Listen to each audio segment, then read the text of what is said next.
एक सवाल, अगर कोई रात के अंधेरों में तुम्हारे पास आए और तुम सो रहे हो, तुम क्या करोगे?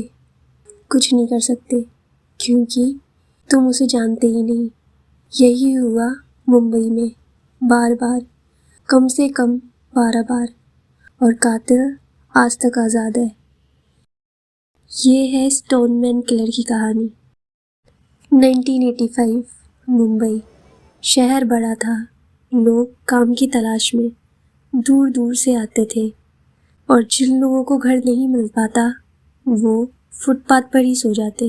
मजबूर बेबस लोग, जिनके पास कोई घर नहीं था, सर पर कोई छत नहीं थी, और यही बने उस कातिल का शिकार। क्योंकि इनके बारे में कोई नहीं पूछता था, ना कोई देखने वाला था, और इसलिए ये उसका आसान शिकार बने। 1985 मुंबई का सियोन और किंग सर्कल एरिया। सुबह एक लाश मिली, फुटपाथ पर सो रहे एक आदमी की। सर पर भारी पत्थर से मारा गया था, इतनी जोर से, इतनी बार कि चेहरा तक पहचान में नहीं आ रहा था। पुलिस आई, जांच की गई, लेकिन कोई सबूत नहीं, कोई निशान नहीं।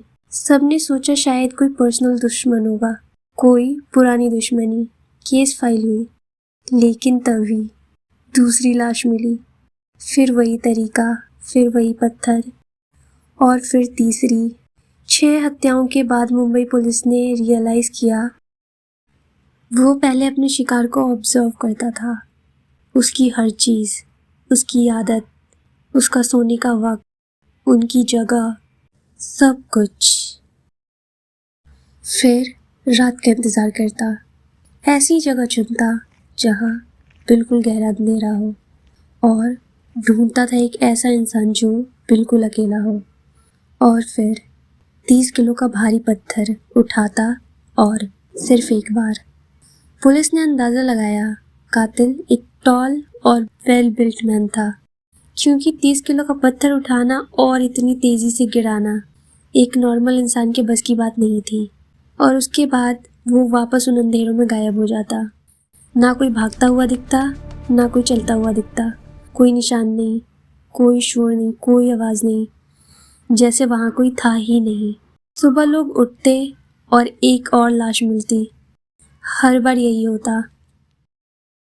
एक बार की बात है, एक आदमी था जो मुंबई के एक होटल में वेटर का काम करता था, और काम करने के बाद हर रात फुटपाथ पर सोता था।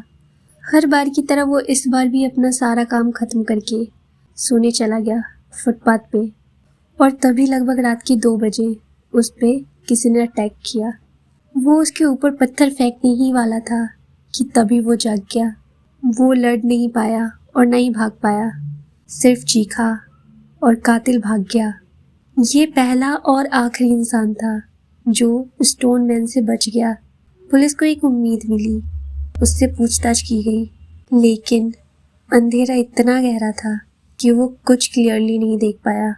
ना चेहरा, ना हाइट, ना ही कोई एक ऐसी पहचान जो पुलिस की हेल्प कर सके।